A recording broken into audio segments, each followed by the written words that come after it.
Halo teman-teman, kembali dengan saya lagi Felix. Masih membahas mengenai Donghua Shaolan. Setelah menunggu sekian lama, akhirnya turnamen Akademi Roh terbesar di dataran Doulo pun dimulai. Di putaran pertama kemarin, tim Sri Lanka yang dipimpin oleh Tangsan berhasil mengalahkan tim kedua dari Akademi Tiando. Tentu perjalanan mereka masih sangat panjang untuk bisa menjadi juara. Namun seperti biasa, sebelum mulai saya akan berikan spoiler warning bagi kalian yang belum dan ingin menontonnya secara langsung. Baiklah, kalau kalian sudah siap, mari kita mulai. Pak, kami butuh bantuan, Pak. Kami terjebak lava di Corokoboan. Sebelum mulai videonya, saya ingin mengucapkan turut berduka cita yang sedalam-dalamnya atas musibah erupsi Gunung Semeru di Jawa Timur yang telah menimpa saudara-saudara kita. Bagi kalian yang ingin berdonasi untuk meringankan beban para korban, silakan kunjungi halaman resmi dari kitabisa.com. Link sudah saya tulis di deskripsi, dan di sana kalian bisa berdonasi mulai dari 10.000 ya. Dan insya Allah bantuan akan tersalurkan ke pihak yang tepat.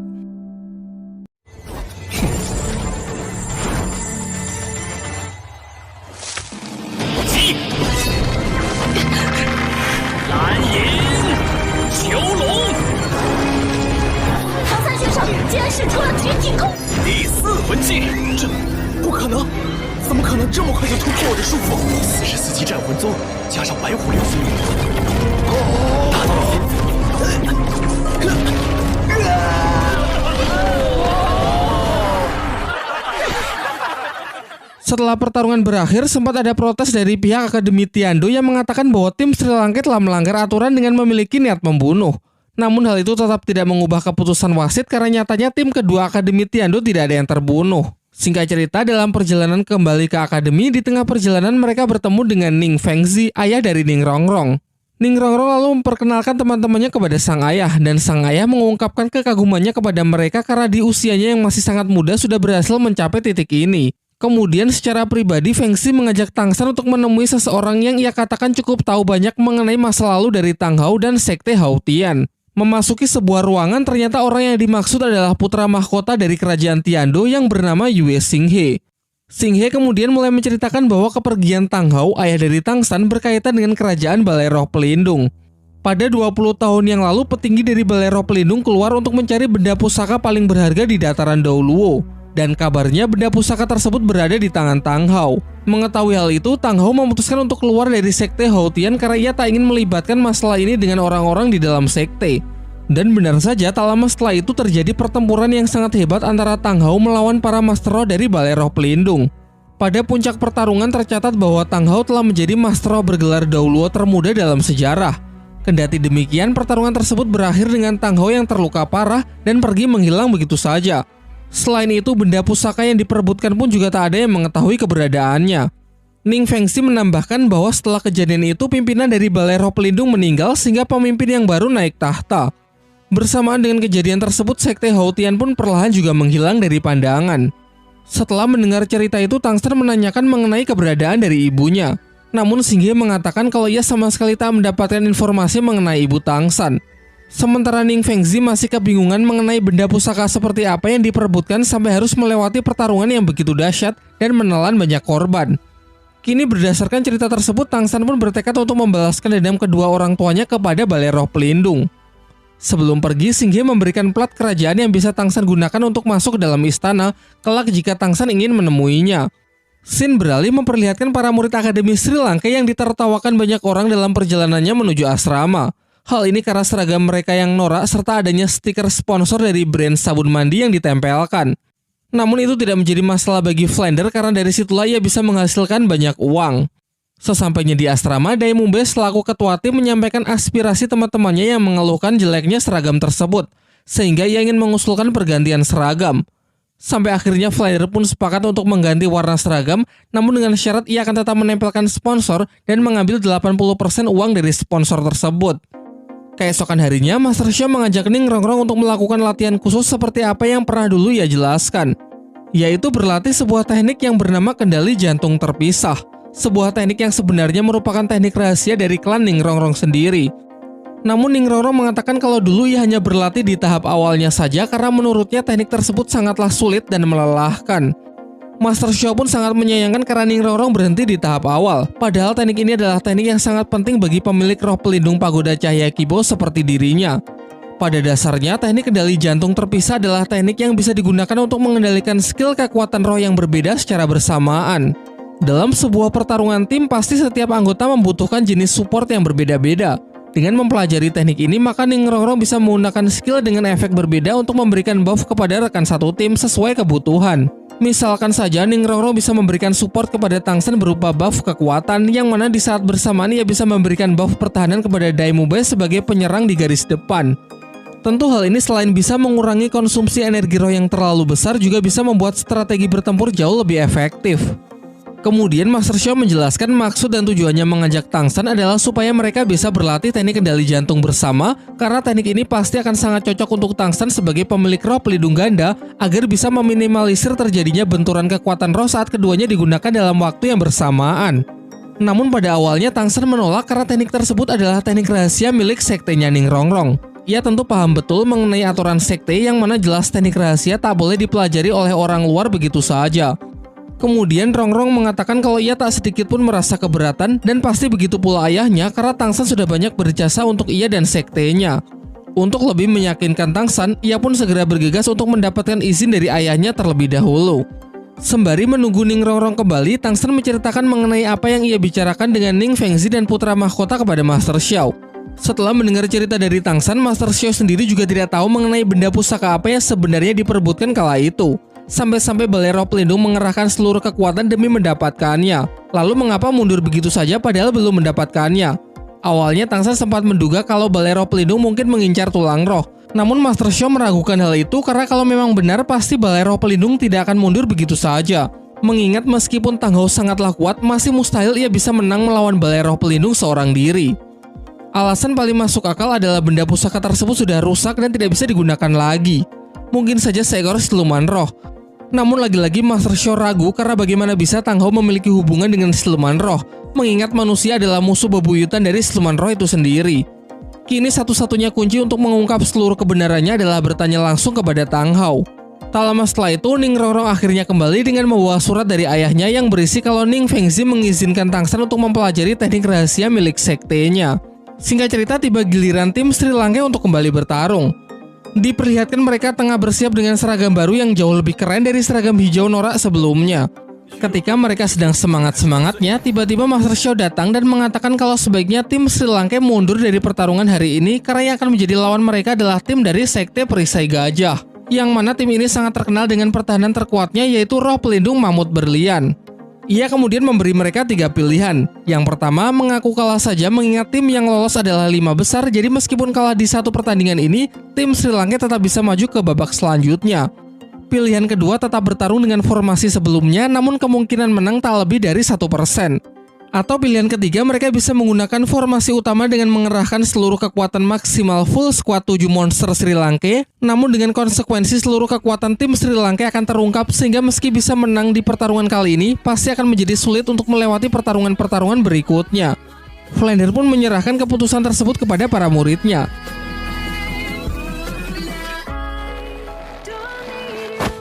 Dan dengan semangat yang membara, Daimube pun memutuskan untuk tetap maju melawan tim Perisai Gajah. Tangsen menambahkan bahwa tujuan utama mereka bukan memenangkan turnamen, melainkan melatih diri sendiri. Jadi jika mundur saat bertemu lawan yang kuat, maka semuanya akan menjadi sia-sia. Singkat cerita, akhirnya pertarungan pun dimulai. Di kursi para tamu undangan terlihat ketua Sekte Perisai Gajah yang ikut menyaksikan. Juga masih ada Ning Fengzi yang masih memprediksi bahwa tim Akademi Sri Lanka yang akan menang. Namun ia cukup terkejut melihat mereka yang masih belum menggunakan formasi utama, padahal jelas-jelas lawannya adalah sekte pemegang predikat sebagai tim dengan pertahanan terkuat. Terlihat tim Sri Lanka hanya mengganti tipe support sebelumnya dengan Oishike dan penyerang samping kiri dengan Suying. Flashback saat briefing sebelum naik ke arena, Tangsen berencana untuk mengeluarkan ke-7 anggota inti Akademi Sri Lanka pada pertarungan terakhir. Sementara untuk pertarungan kali ini ia hanya akan menggunakan 5, yang mana Suying masuk menggantikan Tai Long, sementara Oishike masuk menggantikan Jiangsu. Tai Long sempat mengusulkan agar memakai dirinya sebagai penyerang mengingat musuh kali ini adalah tipe pertahanan. Namun Tangsen memiliki rencana lain yang sudah ia pikirkan dengan matang sebagai taktik perangnya kali ini. Kembali ke atas arena, rombongan tim Perisai Gajah mulai memasuki arena dengan sambutan yang luar biasa. Mereka adalah 7 orang berbadan kekar yang semuanya memiliki roh pelindung identik, yaitu Mammoth Intan.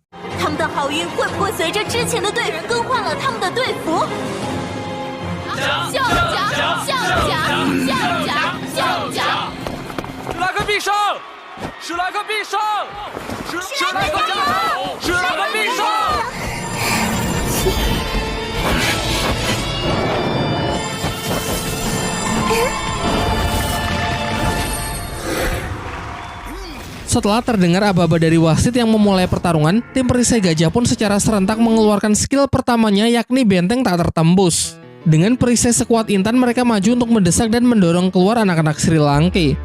Menanggapi hal itu, Tangsan segera bertindak mengeluarkan skill pertama ikatan tali akar rumput biru perak untuk menghentikan pergerakan musuh. Sayangnya skillnya tersebut dapat dihancurkan dengan sangat mudah, bahkan hanya dengan kekuatan fisik. Berdasarkan pengamatan dari Master Xiao, tim perisai gajah begitu kuat karena mereka mampu menggabungkan kekuatan tubuh dengan kekuatan roh pelindung dengan sangat sempurna, sehingga mereka sanggup menghancurkan lilitan rumput biru perak dengan mudah. Sang ketua tim perisai gajah, meski terlihat unggul, ia tak sedikit pun menurunkan kewaspadaannya. Ia berencana untuk mempertahankan formasi untuk mendorong lawan agar bisa mengunci kemenangan. Kali ini Tangsan menggunakan taktik baru, yakni mengendalikan seluruh anggota tim untuk menciptakan gerakan yang lebih harmonis dan terkontrol. Selanjutnya, ia memakan sosis terbang dari Oishike untuk memperluas pandangan dan jangkauan dalam mengantisipasi setiap gerakan musuh. Tentu rencana ini sudah Tangsan perhitungkan secara akurat. Namun sebenarnya ia menyayangkan Tai Long yang harusnya berpeluang besar bisa menembus pertahanan lawan tidak bisa ia pakai karena tubuh Tai Long yang terlalu besar dan berat. Diperlihatkan tim perisai gajah yang cukup panik dengan kemampuan terbang lawan karena pertempuran udara adalah kelemahan mereka.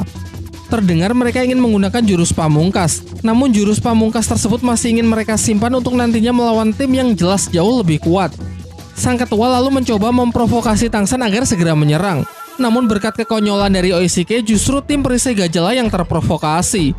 Tanpa pikir panjang, mereka pun bergegas untuk mengeluarkan jurus pamungkas yang sebenarnya mereka siapkan di final nanti. Jurus tersebut adalah putaran manusia yang ditembakkan dengan kecepatan tinggi yang langsung mengarah ke Daimubai. Saking kuatnya, Daimubai pun tak sanggup menahannya dengan barir harimau putihnya. Pertahanan Tangsan pun akhirnya mampu ditembus, formasinya telah diacak-acak dan mereka terus digempur oleh serangan-serangan beruntun.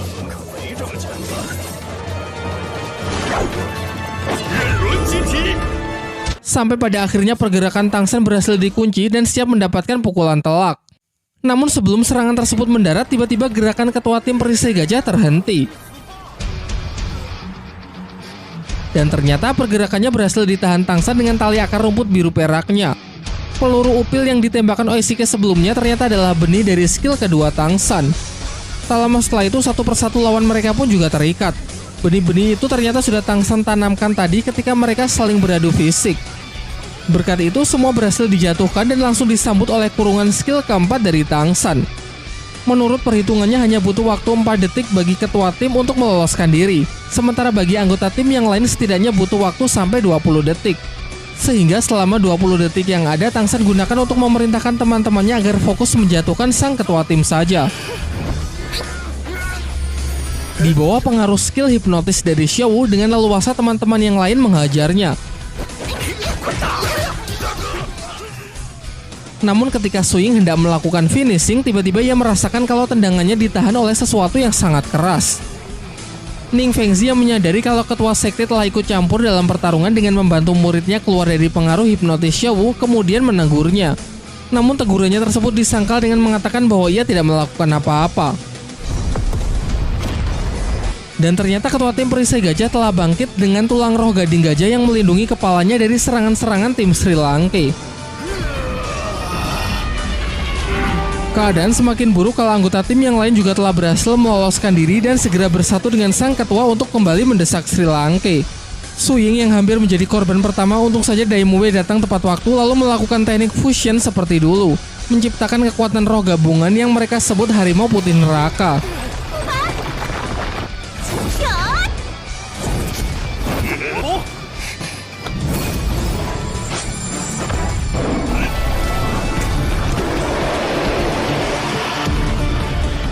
Dengan penuh percaya diri, ketua tim perisai gajah mencoba menerobosnya, namun sayangnya ia tak cukup kuat dan justru mematahkan kaki dan tangannya sendiri akibat benturan tersebut. Kini setelah jatuhnya sang ketua, membuat seluruh anggota tim mengalami blunder. Pertahanan mereka terbuka dengan jelas sehingga dalam sekejap mereka bisa segera dilumpuhkan. Wasit kemudian mulai berhitung mundur. Namun karena tak ada lagi pihak tim perisai gajah yang masih sanggup berdiri, maka dengan ini tim Akademi Sri Lanka lah yang dinyatakan sebagai pemenang. Di lain waktu, Tangsen mulai berlatih teknik kendali jantung terpisah. Kunci dari teknik ini adalah melakukan multitasking, atau bisa dikatakan melakukan beberapa hal yang berbeda dalam waktu yang relatif bersamaan. Ia pun mencobanya dengan melemparkan belati ke arah yang ia targetkan bersamaan dengan mengeluarkan skill untuk melilit pohon dengan rumput biru peraknya. Namun ternyata hal itu tak semudah kedengarannya. Dalam percobaan pertama dan kedua, hal yang ia lakukan tak bisa ia lakukan dengan benar. Padahal ia sudah berusaha sefokus yang ia bisa. Tak lama setelah itu, Master Xiao datang untuk memberikan sebuah clue. Ia mengatakan jangan mencoba mengendalikan tetapi belajarlah untuk merasakan. Singkat cerita, saat Tangsen melakukan apa yang Master Xiao sarankan, tiba-tiba ia berhasil masuk jauh ke dalam alam bawah sadarnya dan bertemu dengan jiwa para siluman roh yang dulu pernah ia serap. Diperlihatkan mereka saling menyerang karena Tangsen yang berusaha menggunakan kekuatannya dalam waktu yang bersamaan, yang mana Tangsen juga harus menaklukkannya di waktu yang bersamaan pula. Jika tidak, maka dirinya lah yang akan ditelan oleh jiwa para siluman tersebut.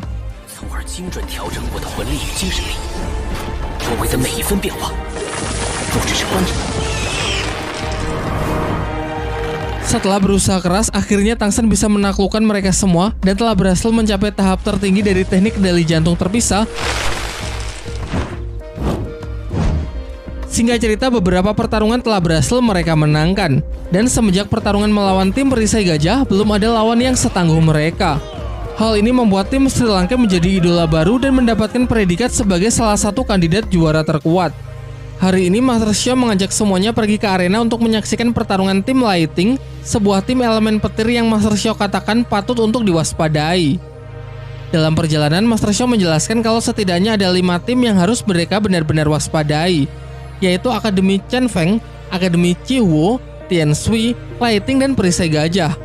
Kelima tim tersebut sering dikatakan sebagai 5 Akademi Elemen. Sesuai sebutannya, masing-masing anggota tim bertarung menggunakan elemen yang sama. Tangsen kemudian bertanya mengapa Master Roh dengan elemen yang sama membentuk sebuah tim. Kalau alasannya untuk memaksimalkan kekuatan, maka di waktu yang bersamaan kelemahan mereka juga sangat terlihat jelas. Misalnya saja tim Perisai Gajah. Mereka bersatu untuk memperkuat pertahanan, namun di sisi lain kelemahannya terlihat jelas, yaitu tidak adanya variasi dalam melakukan serangan. Master Xiao kemudian menjelaskan bahwa dalam dunia roh terdapat 2 aliran yang dianut, yaitu aliran sejenis dan aliran campuran. Aliran sejenis berpendapat kalau seorang Master Roh harus fokus untuk memaksimalkan satu jenis kekuatan roh saja. Sementara penganut aliran campuran berpendapat kalau seorang Master Roh harus mengkombinasikan kekuatannya dengan Master Roh lain untuk menciptakan kekuatan yang seimbang. Sebenarnya masih terdapat aliran ketiga yang dianut oleh Balai Roh Pelindung yang disebut aliran pembaruan. Seperti namanya, aliran ini mengambil sisi terbaik dari 2 aliran sebelumnya, yaitu memaksimalkan kekuatan roh pelindung juga melakukan kombinasi untuk menciptakan keseimbangan. Dengan menganut aliran yang terlihat begitu sempurna, Master Xiao mengatakan kalau kekuatan dari Balai Roh Pelindung benar-benar tak terbayangkan. Mendengar itu, Tangsen menjadi semakin geram dengan Balai Roh Pelindung yang telah mencelakakan kedua orang tuanya. Ia pun kemudian meminta izin untuk pergi berlatih lagi agar bisa memaksimalkan kekuatannya.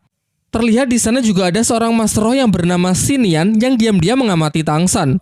Ia merupakan salah satu petinggi dari Akademi Changhui. Kalau kita ingat, dulu Akademi Changhui pernah dipermalukan oleh anak-anak Sri Lanka, sehingga tensi dari pertemuan mereka kali ini pasti akan sangat memanas. Dalam perjalanannya, Tangsen merasa suatu keanehan, yang mana ia telah berjalan cukup jauh namun tak kunjung sampai ke tempat akademi. Dan ternyata Tangsen baru menyadari kalau ia sudah beberapa kali melewati tempat dan kejadian yang sama. Hal ini berarti bahwa ada seseorang yang sengaja menjebaknya masuk ke dalam dunia ilusi. Ia juga tahu kalau orang yang telah menjebaknya adalah Xinian, petinggi dari Akademi Changhui. Seketika tempat itu berubah menjadi hutan belantara, yang mana ini adalah alam ilusi yang Master Xinian ciptakan. Berasal dari skill cincin roh ketujuhnya yang bernama Dunia Mimpi Tanpa Batas.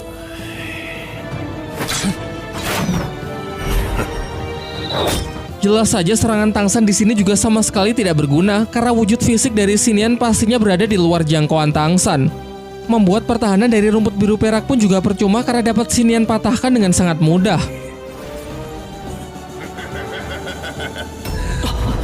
Di waktu bersamaan, Xiao merasakan firasat buruk melalui bunga perindu yang masih ia simpan. Ia pun bergegas pergi mencarinya yang kemudian diikuti oleh anak-anak lain.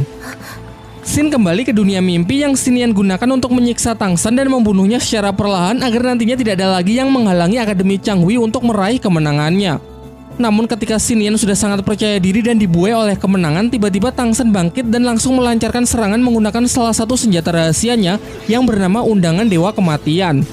Kemudian dijelaskan bahwa Tangsan bisa lolos dari dunia ilusi berkat mata iblis ungu yang kini telah mencapai tingkat surrealis. Dengan mata tersebut, penglihatannya dapat menembus melewati segala macam jenis ilusi. Jangankan hanya skill cincin roh ke-7, bahkan ilusi dari skill cincin roh ke-9 pun tak akan bisa mengelabui matanya. Sebenarnya semenjak Xinian membuat jalanan ilusi, ia sudah cukup memantau dengan matanya tersebut, namun ia berpura-pura tidak menyadarinya. Lalu Tangsan sengaja terpancing masuk ke dalam dunia ilusi dan membuat Xinian benar-benar percaya kalau ia sudah dikendalikan.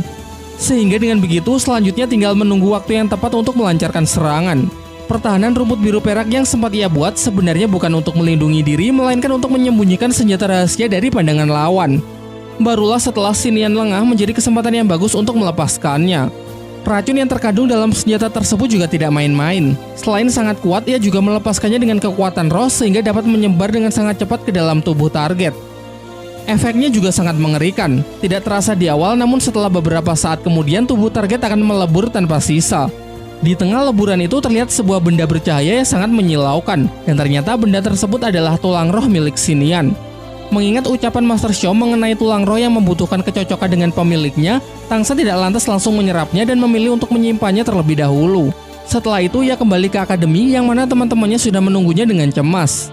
Setelah kondisinya sudah cukup membaik, Tangsan menemui Master Xiao untuk menceritakan apa yang sebenarnya ia alami, yaitu mengenai Xinian yang kemarin menjebaknya dalam dunia ilusi dan berniat membunuhnya, namun pada akhirnya Tangsan dapat membalikan keadaan sehingga justru Xinianlah yang mati di tangannya.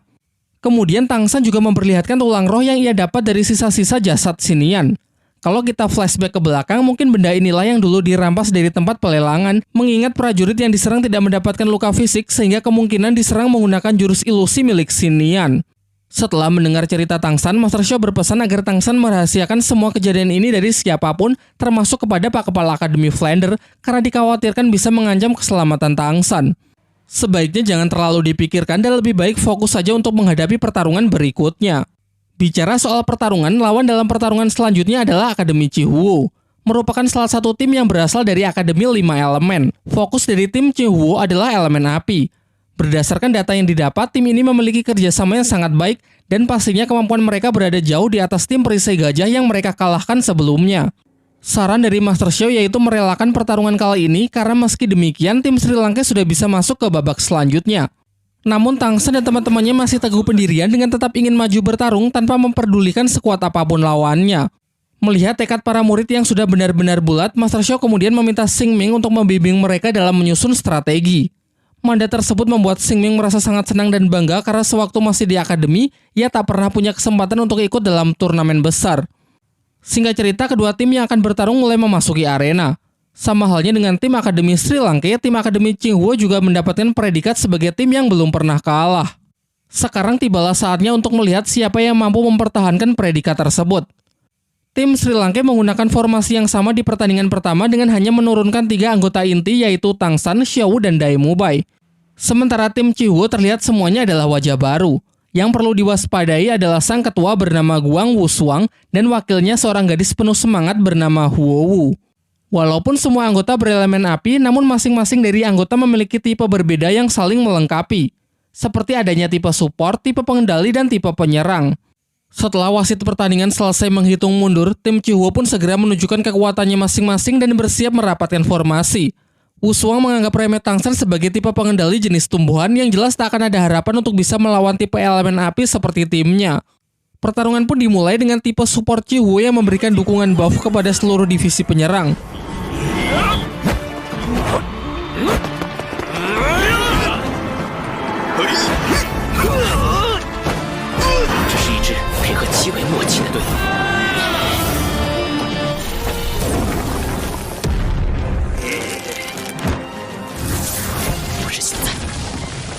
Pertarungan berlangsung sangat sengit dengan memperlihatkan kerjasama yang sangat baik dari tim Akademi Chihuo. Di sisi lain, kerjasama dari Tangsan dan kawan-kawan juga sama baiknya hingga mereka berhasil menjebak ketua tim dari musuh. Namun tentu tidak semudah itu. Masih ada Huowu, pemilik kekuatan api tipe pengendali yang sanggup membuat penangkis api untuk melindungi rekannya secara efektif. Dalam sekejap mereka dapat membalikan keadaan, di mana kini Tang Shen yang jatuh ke dalam perangkap. Ternyata sedari awal Wu Shuang memang sengaja masuk ke dalam jebakan Sri Lanka untuk memancing para penyerang utama mendekat yang kemudian dihempaskan sehingga hanya tersisa Tang Shen seorang diri.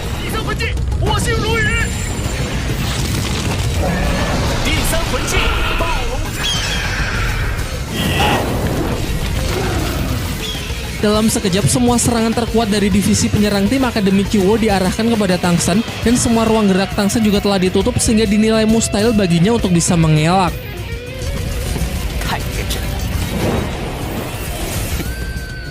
Namun jangan lupa kalau Tang Shen adalah satu-satunya Master Roh yang tidak cuma mengandalkan kekuatan dari roh pelindung. Dengan mata iblis ungu yang mampu melihat celah sekecil apapun, serta dikombinasikan dengan teknik langkah tanpa bayangan, dengan mudah ia dapat melewati semua serangan tersebut.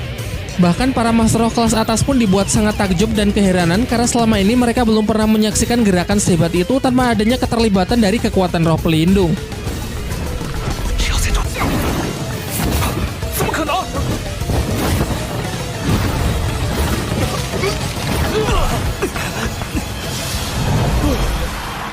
Hanya dalam hitungan detik Tang Shen seorang diri bisa kembali membalikan keadaan. Menanggapi hal itu, tim Akademi Chuo segera mengubah formasi dengan memperkuat skill roh keempat menggunakan dua tipe support, menciptakan teknik yang disebut tarian inti matahari. Dikatakan kekuatan dari teknik ini mungkin melampaui kekuatan roh pelindung dari level 60. Tetapi dengan santuinya, Tang Shen justru berjalan menghampiri kobaran jurus tersebut.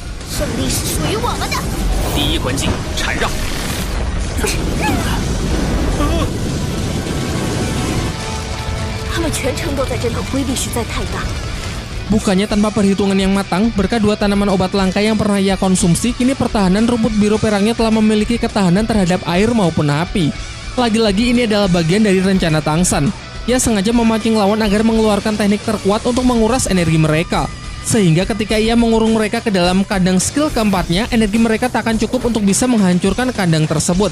Menyadari hal itu, dengan berat hati mereka pun akhirnya mengaku kalah dari tim Akademi Sri Lanka.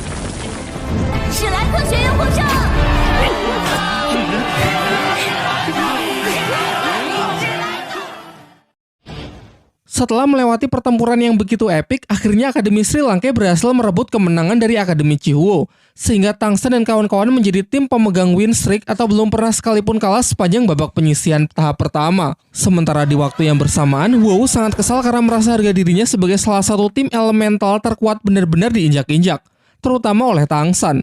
Dengan penuh emosi, ia bicara kepada ketua Akademi Chen Feng yang bernama Feng Xiaotian agar tim elemen angin miliknya tersebut bisa mengalahkan Akademi Sri Lanka. Dan jika Feng Xiaotian berhasil, maka ia berjanji akan bersedia menjadi pacarnya. Tentu ucapan itu membuat Feng Xiaotian begitu bersemangat karena sejak dulu ia memang sangat menyukai Huowu. Sementara itu, Master Xiao semakin mencemaskan Tang Shen karena di pertarungan terakhir Tang Shen sudah terlalu banyak mengungkapkan kekuatannya sehingga dikhawatirkan akan sulit untuk menghadapi pertarungan-pertarungan berikutnya. Dengan alasan itu, Master Xiao menyarankan agar Tang Shen tidak ikut dalam pertarungan berikutnya. Namun berkat tekad Tang Shen yang begitu kuat untuk tetap bertarung serta didukung oleh Dai Mubai dan Guru Xingming, Master Xiao pun mengizinkannya. Master Xiao lalu mengumumkan bahwa tim yang akan menjadi lawan Akademi Sri Lanka berikutnya berasal dari Akademi Changhui. Pada awalnya, Dai Mubai dan yang lain beranggapan kalau pertarungan kali ini pasti akan dengan mudah mereka menangkan. Tetapi Master Xiao berpesan agar jangan pernah meremehkan siapapun yang akan menjadi lawan mereka. Mang Hojun kemudian memohon agar ia diizinkan ikut dalam pertarungan kali ini, mengingat sejauh ini ia belum pernah sekalipun berpartisipasi di dalam arena. Namun Master Xiao tidak memberinya izin karena baginya kekuatan roh pelindung Phoenix Api milik Mang Hojun sangatlah spesial sehingga masih perlu dipertahankan untuk nanti dipakai di waktu yang tepat. Dalam perjalanan menuju arena, mereka sempat ditemui oleh Feng Xiaotian. Ketua dari tim Akademi Chen Feng tersebut berpesan kepada Tang Shen agar jangan sampai mereka kalah melawan Akademi Changhui karena nanti tim Chen Feng lah yang akan mengalahkan tim dari Akademi Sri Lanka agar Huowu bersedia menjadi pacarnya.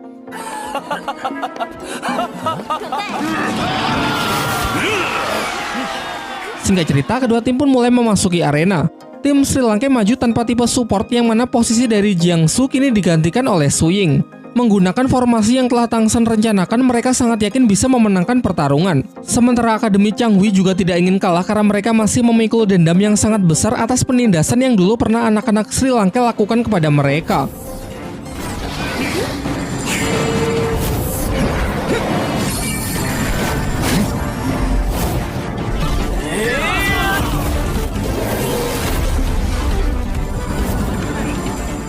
Kemudian ketua tim dari Akademi Changhui memprovokasi agar anak-anak Sri Lanka menyerangnya terlebih dahulu.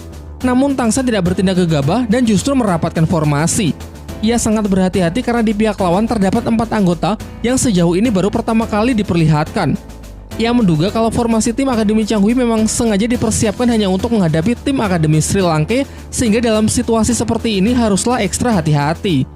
Ucapan provokatif dari ketua tim sama sekali tidak bisa mempengaruhi Tangsan. Pertarungan sudah sejak tadi dimulai, namun masih belum ada pihak yang memberikan first attack.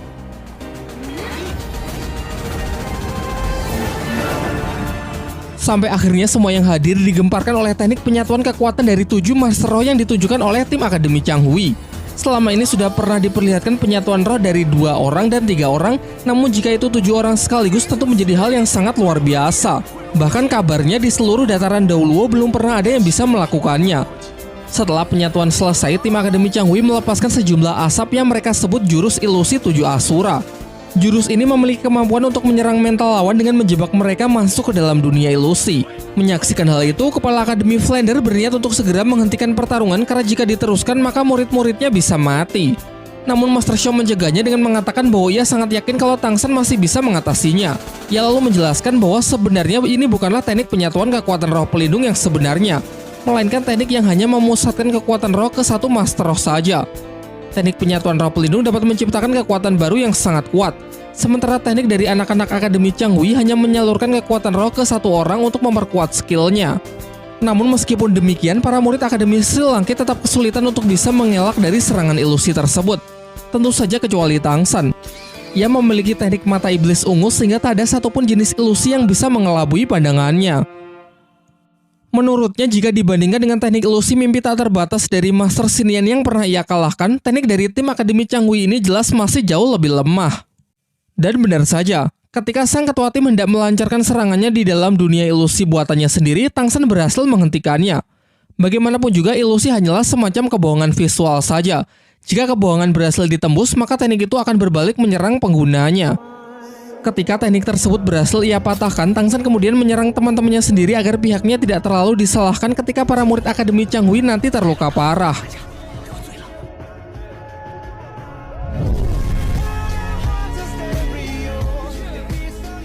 Bersamaan dengan itu, seketika seluruh arena dipenuhi oleh cahaya yang menyilaukan, dan di saat cahaya sudah menyingkir, terlihat semua anggota dari tim Akademi Changhui sudah jatuh pingsan.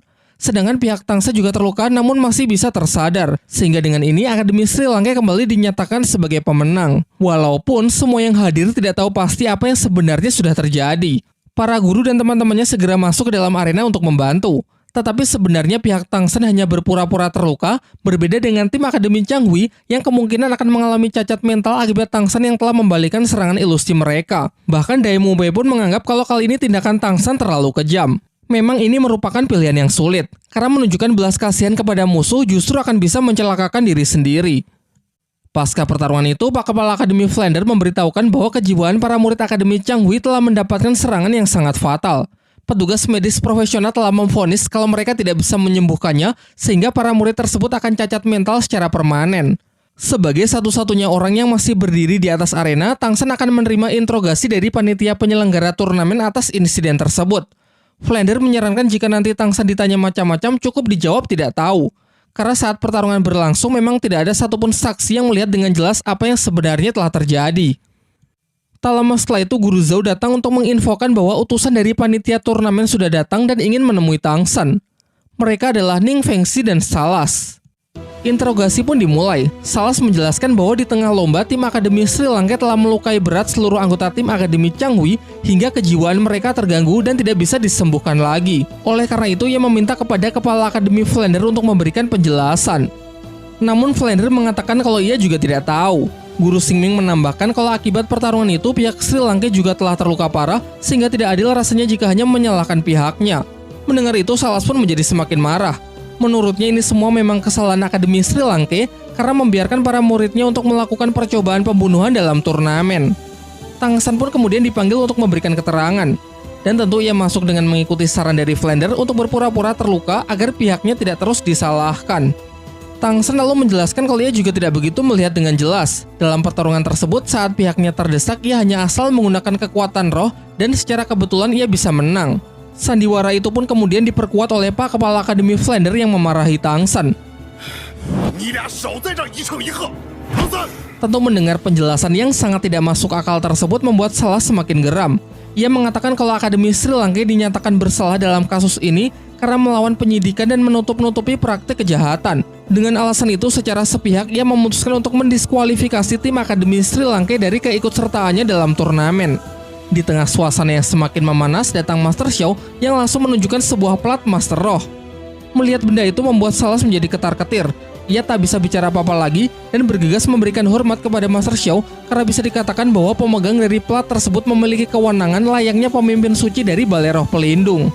Dengan dipenuhi rasa ketakutan, Salas meminta maaf dan menyatakan kalau penyelidikan kasus ini akan ia sudahi cukup sampai di sini saja. Setelah kepergian Salas dan jajarannya, Liu Erlong langsung meluapkan emosinya kepada Master Xiao karena menganggap plat yang Master Xiao miliki berasal dari Bibi Dong, wanita yang sekarang menjadi pemimpin dari Balai Roh Pelindung. Karena di masa lalu sempat ada hubungan antara Master Xiao dengan wanita tersebut, sehingga wajar kalau Liu Erlong begitu cemburu. Kemudian Master Xiao menjelaskan kalau ayah Tang San lain telah memberikan plat pemimpin suci tersebut dulu sebelum kepergiannya. Singkat cerita, beberapa hari pun telah berlalu. Kini tiba saatnya Akademi Sri Lanka kembali maju bertarung dan yang menjadi lawannya kali ini adalah tim dari Akademi Tiansu yang merupakan salah satu dari kelima Akademi Elemental. Dikabarkan pasca pertarungan melawan Akademi Changhui, tim Sri Lanka mengaku telah terluka sangat parah sehingga mereka merelakan 2 ronde setelahnya untuk kalah. Namun tentu mereka melakukan ini agar sandiwaranya terlihat semakin meyakinkan. Ketika briefing, Master Xiao menjelaskan kalau ini adalah ronde terakhir di babak penyisihan tahap pertama. Berdasarkan hasil pertandingan selama ini, sudah ditentukan 5 nama akademi terbaik yang akan masuk ke babak selanjutnya, yaitu Akademi Chihuo, Akademi Lighting, Akademi Chen Feng, Akademi Tiansu, dan Akademi Sri Lanka.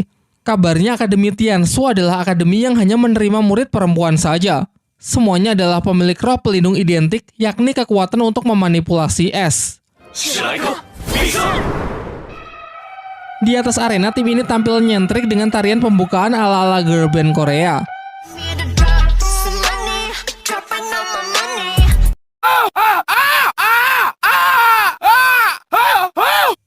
Yang perlu diwaspadai dari tim ini adalah sang ketua yang bernama Sui Bing-er, Master Roh tipe pengendali sama seperti Tang San.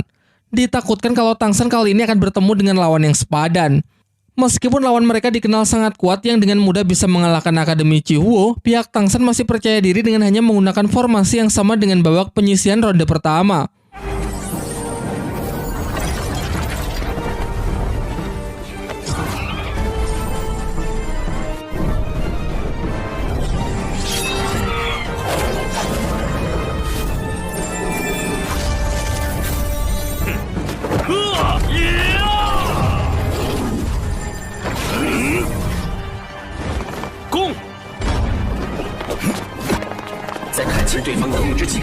Sebelum mengetahui kekuatan lawan dengan jelas, Tang San memancing mereka dengan teknik pertamanya. Namun Bing-er juga bertindak cepat dengan mengeluarkan skill tipe pengendalinya, yakni kurungan es yang langsung bisa menargetkan 4 anggota tim Sri Lanka sekaligus secara akurat. Ia berencana memanfaatkan tali akar Tang San untuk memperluas jangkauan serangan sehingga dengan terpaksa Tang San harus menarik kembali tekniknya tersebut. Dengan sejumlah energi roh yang mobile lepaskan, ia berhasil keluar dari teknik kurungan es dan langsung melancarkan serangan menggunakan tembakan gelombang harimau. Serangan tersebut cukup kuat untuk menembus pertahanan dari Bing-er sehingga memberikan waktu kepada Tang San untuk bisa meloloskan diri.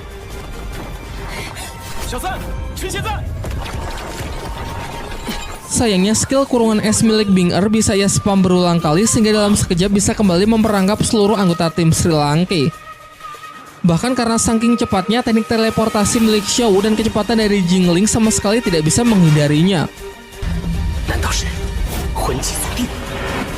Kali ini giliran Tai Long yang pertama kali lolos. Dengan pertahanan yang begitu kuat, ia bisa menahan seluruh serangan dan memberikan serangan balik yang cukup berarti. Kini fokus dari Bing Er adalah membatasi pergerakan dari Tang San, karena menurutnya Tang Sanlah otak strategi di balik Sri Lanka. Namun di saat titik fokus muncul, di saat bersamaan titik buta juga akan muncul. Hal inilah yang dimanfaatkan para penyerang samping yang juga telah berhasil meloloskan diri untuk menyerang Bing Er. Bing Er pun cukup dibuat kewalahan karena hanya terlalu fokus kepada Tang San sehingga kurang waspada dengan anggota tim yang lain. Tetapi strategi itu ternyata juga digunakan oleh Bing Er. Dengan fokus Sri Lanka yang hanya mewaspadai dirinya, mereka sampai tidak menyadari kalau salah satu anggota tim Tian Su tipe support yang bernama Su telah selesai mempersiapkan teknik yang sangat kuat. Terlihat tornado angin bercampur salju di tengah-tengah arena yang membuat suhu sekitar menurun secara signifikan. Sebuah teknik support yang bukan untuk memperkuat rekan satu tim, melainkan berguna untuk melemahkan lawan. Karena telah sepenuhnya ditekan, Tang San sampai terpaksa menggunakan skill keempatnya sekalipun hal ini dapat langsung menguras energinya. Namun lagi-lagi Bing Er menggunakan teknik kurungan es yang sangat merepotkan karena memiliki kemampuan untuk mengejar lawan yang sudah ditargetkan. Tang San yang tidak bisa kabur memiliki ide untuk memanfaatkan skill keempatnya kandang biru perak sebagai bentuk pertahanan. Dari aba-aba Tang San, Mubaya diperintahkan untuk menggunakan serangan skill keempatnya, yaitu Meteor Harimau Putih untuk menggempur 4 anggota Bing Er yang sudah dalam perangkap.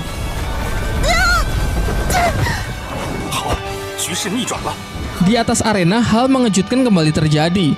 Ternyata Bing Er dan Shu mampu menggunakan teknik penyatuan roh pelindung sama seperti Su Ying dan Dai Mubai. Menanggapi hal itu, Tang San segera merapatkan formasi dan memerintahkan tipe supportnya untuk memberikan dukungan dengan cepat. Serangan dari teknik penyatuan roh pelindung Bing Er memang bukan kaleng-kaleng. Selain damage-nya yang begitu besar, area serangannya pun sanggup menjangkau seluruh arena. Meski ini adalah serangan wilayah penuh, namun serangan terkuatnya ditujukan kepada Tang San sebagai inti dari pertahanan Sri Lanka. Untung saja Tang San menyadari hal itu, sehingga secara tepat ia mendistribusikan ketahanan dari pelindung rumput biru peraknya sesuai damage serangan yang diterima. Dengan kata lain, meski terlihat sama, pertahanan dirinya sengaja ia buat lebih kokoh dari yang lain. Hal ini membuat Bing Er begitu cemas karena jika terus seperti ini, energinya akan habis sebelum ia bisa menembus kuatnya pertahanan dari Tang San. Maka dari itu, ia segera mengubah rencana dengan mengeluarkan teknik penyatuan roh pelindung yang jauh lebih kuat. Bahkan efek dari tekniknya ini bisa sangat mempengaruhi lingkungan sekitar, sehingga panitia turnamen harus mengaktifkan penghalang untuk mengisolasi arena demi melindungi para penonton. Dan inilah roh pelindung super, yaitu burung Phoenix S. Mungkin kalau ada Mang Ho Jun masih ada harapan untuk bisa menandingi teknik tersebut. Tapi kini pihak Sri Lanka tidak memiliki kekuatan yang sama supernya untuk bisa memberikan perlawanan. Selain itu, energi roh mereka juga telah terkikis habis. Di dalam kepalanya, Tang San pun mulai mempertimbangkan apakah ini saatnya untuk menggunakan palu Houtian di tangan kirinya. Ia lalu menyuruh semuanya pergi terlebih dahulu dan mengatakan kalau ia masih memiliki sebuah rencana. Dengan mempercayakan hasil akhir pertarungan kepada Tang San, semuanya pun menurut untuk keluar dari arena. Sementara itu, Bing Er memperingatkan Tang San agar segera menyerah sebelum Phoenix S lepas kendali karena teknik ini memang terlalu kuat. Dan pada akhirnya, untuk pertama kalinya dalam sepanjang turnamen, Tang San mengeluarkan tulang rohnya yang akan ia adu dengan Phoenix S milik Bing Er.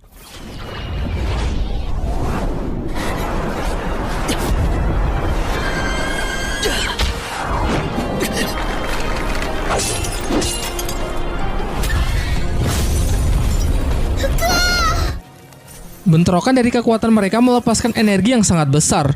Diperlihatkan pasca benturan tersebut, pecahan dari teknik Bing Er membekukan seluruh arena dan kemudian merobohkannya. Badai salju yang terbentuk membuat sebagian besar penonton tidak bisa melihat dengan jelas apa yang sebenarnya terjadi. Bing Er kemudian mengaku kalah dari Tang San. Namun Tang San menjelaskan alasan ia bisa bertahan dari teknik Bing Er karena tanaman obat yang pernah ia konsumsi. Oleh karena itu, ia tidak mau mengakui kemenangan karena kekuatannya tersebut tidak murni berasal dari roh pelindungnya. Bahkan ia terpaksa menggunakan tulang roh yang sebenarnya ingin ia persiapkan di final nanti. Karena kedua belah pihak sama-sama mengaku kalah, maka wasit pun mengumumkan hasil dari ronde kali ini adalah seri. Setelah melewati berbagai macam pertempuran yang sangat panjang, akhirnya babak penyisihan tahap pertama pun telah selesai. Kaisar Kerajaan Tiando mengumpulkan 5 akademi terpilih untuk memberikan mereka penghargaan sebelum melanjut ke babak penyisihan tahap kedua. Ia juga berjanji untuk memberikan hadiah siluman roh berusia puluhan ribu tahun kepada 3 orang peserta dengan performa terbaik nanti setelah turnamen benar-benar berakhir. Ketika rombongan Sri Langkai dalam perjalanan kembali ke akademi, Tangsan dipanggil oleh Wowu yang masih tidak terima dengan kekalahannya. Ia pun kini menantang Tangsan untuk kembali berduel tanpa menggunakan kekuatan roh pelindung.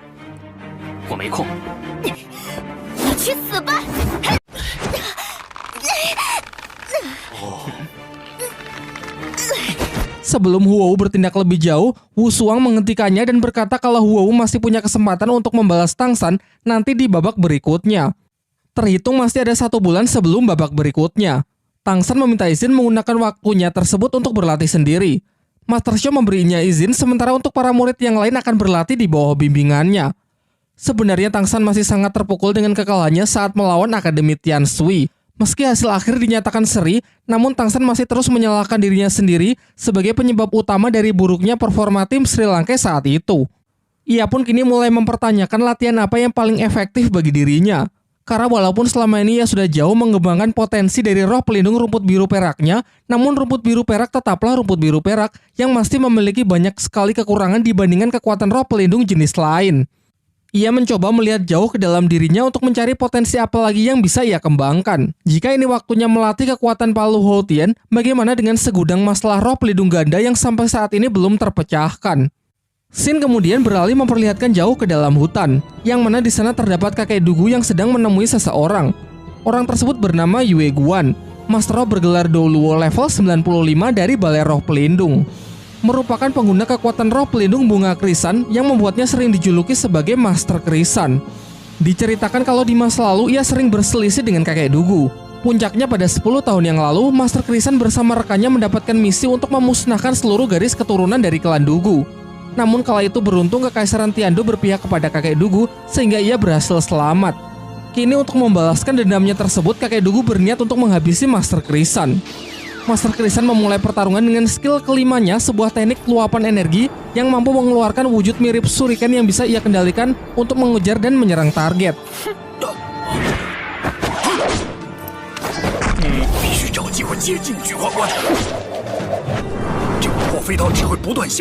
Merasa tidak akan menguntungkan jika harus bertarung jarak jauh, kakek dugu pun mencari celah untuk mendekatinya.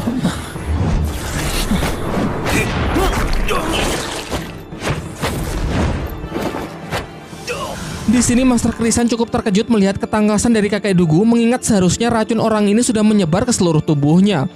Ia belum tahu kalau berkat Tangsan kini zat yang meracuni kakek dugu sudah hampir 100% menghilang.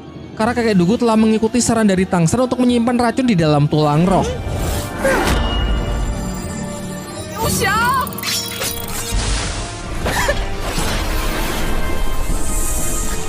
Meskipun mereka sama-sama Master Roh bergelar Douluo, namun dilihat dari level, Master Krisan lebih unggul 3 angka. Dikatakan begitu Master Roh sudah mencapai level lebih dari 90, maka perbedaan 1 level saja bisa sangat berpengaruh. Hal ini terlihat saat mereka tengah mengadu kekuatan roh, kakek dugu nampak yang berada dalam posisi terdesak. Ia teringat dengan senjata rahasia pemberian dari Tangsan, yaitu biji peler beracun.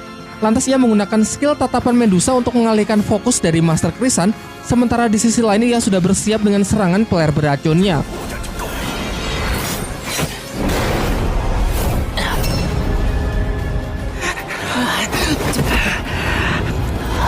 Rencana tersebut akhirnya berhasil melukai Master Krisan yang sempat lengah sehingga ia terpaksa mundur karena meskipun racun tersebut tidak mematikan, tetap saja bisa melemahkan kekuatannya. Pasca pertarungan tersebut, kakek dugu pergi menemui Tangsan yang terlihat sedang overthinking, memikirkan potensi apa yang bisa ia kembangkan selanjutnya. Mengingat seiring bertambahnya level, kelemahan dari rumput biru perak pun juga akan semakin terlihat jelas. Kakek dugu kemudian memberinya motivasi dengan menjelaskan kalau rumput biru perak milik Tangsan jauh lebih kuat dari rumput biru perak biasa. Selain itu, dengan statusnya sebagai pemilik roh pelindung ganda, ia berpotensi besar untuk menjadi Master Roh bergelar Douluo termuda, bahkan jauh lebih kuat melebihi ayahnya sendiri. Di tempat lain, anak-anak Sri Lankai sedang berlatih. Di sana diperlihatkan Xiao yang kini akhirnya telah mencapai level 40. Mengingat ia adalah satu-satunya yang tidak memakan tanaman obat dari Tangsan, sehingga wajar jika ia cukup tertinggal dengan teman-temannya yang lain. Kembali ke Tangsan dan kakek dugu, ketika hari mulai gelap, kakek dugu mengajak Tangsan berjalan-jalan sambil menceritakan pertarungan tadi melawan Master Krisan, seorang Master Roh bergelar Douluo dari Balai Roh Pelindung. Ia sangat senang karena berkat senjata rahasia peler beracun dari Tangsan, untuk pertama kalinya ia bisa mengalahkan musuhnya tersebut. Kakek Dugu menjelaskan bahwa dengan menambahkan kekuatan roh pelindungnya ke dalam serangan senjata rahasia, ternyata bisa meningkatkan kekuatannya berkali-kali lipat. Dari cerita tersebut, Tangsan pun kini telah menemukan ide harus bagaimana latihan untuk dirinya selanjutnya, yaitu dengan mengkombinasikan kekuatan rumput biru perak dengan senjata rahasia. Ketika hari sudah gelap, Kakek Dugu mengajak Tangsan berkunjung ke wilayah kedutaan Balai Roh Pelindung yang berada di kota Tiando. Kalau dilihat-lihat, kekuatan militer di sini bahkan melebihi kekuatan militer dari kerajaan Tiando itu sendiri. Tangsan lalu menceritakan mengenai turnamen Akademi Roh Elit yang sedang akademinya ikuti. Sejauh ini ia sudah berhasil melewati babak penyisihan tahap pertama dan akan segera maju ke babak selanjutnya. Tangsan sangat optimis kalau timnya akan bisa menjadi juara pertama dalam turnamen tersebut, bahkan mengalahkan tuan rumah itu sendiri, yaitu Balai Roh Pelindung. Namun Kakek Dugu meragukan optimisme tersebut. Bukan bermaksud untuk meragukan kemampuan dari Tangsan dan kawan-kawan, melainkan ia tahu kalau turnamen ini hanyalah sebuah permainan yang dibuat oleh Balai Roh Pelindung. Menurutnya juara dari turnamen tersebut sudah ditentukan bahkan sebelum turnamen itu dimulai dan akan selalu begitu setiap tahunnya.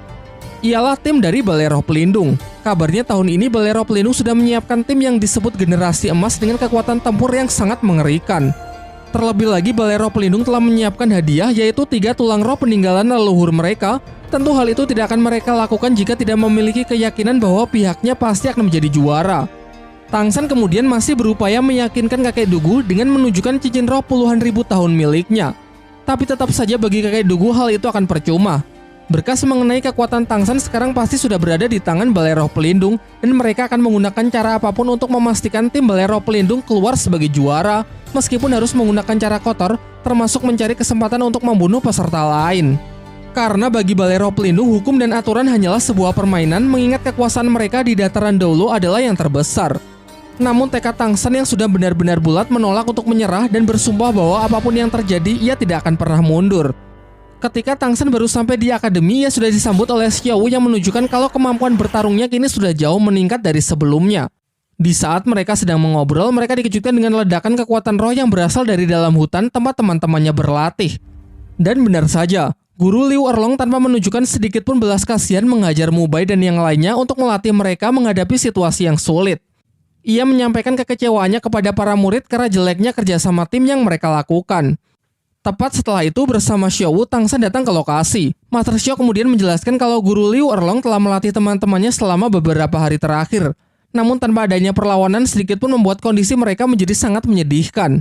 Kini setelah kedatangan dari Tangsan, Guru Liu Erlong berharap tim Sri Lanka bisa bertahan sedikit lebih lama ketika melawannya.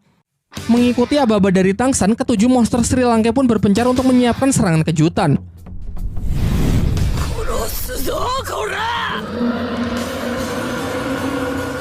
Mubai dan Mang Hojun ia perintahkan agar menghemat energi roh guna menyiapkan teknik terkuat di waktu yang tepat.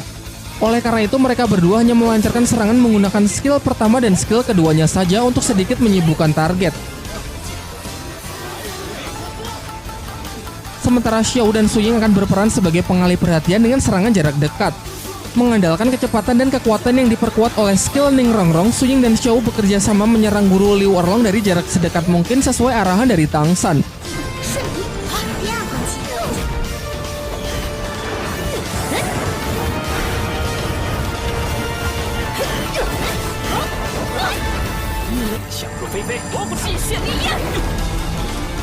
Setelah cukup mendesak lawan, tanpa jeda Tangsan melepaskan skill keempatnya, yaitu kandang rumput biru perak yang telah ia modifikasi untuk mengunci pergerakan dari Guru Liu Erlong.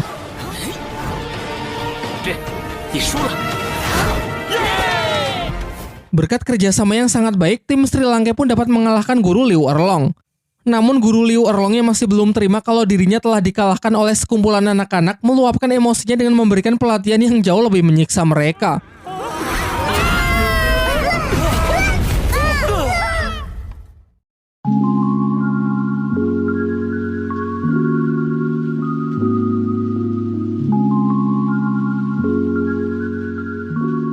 Nah, itulah tadi plot cerita Donghua Soulland di beberapa episodenya. Sekarang saatnya kita membahas detail menarik, memberikan opini serta penilaian pribadi. Mungkin sebagian besar dari kalian sepakat kalau makin kesini problematika dari Donghua Soulland menjadi semakin berat, yang mana banyak unsur politik di dalamnya. Diceritakan bahwa di seluruh dataran Douluo, Balai Roh Pelindung adalah kekaisaran yang paling berpengaruh karena memiliki kekuasaan yang begitu luasnya. Kebusukan dari Balai Roh Pelindung sendiri sudah diperlihatkan kala mereka mendesak ketua sekte Hotien, yang mana adalah ayah Tangsan, untuk menyerahkan benda pusaka paling berharga, yaitu istrinya yang merupakan siluman roh berusia ratusan ribu tahun.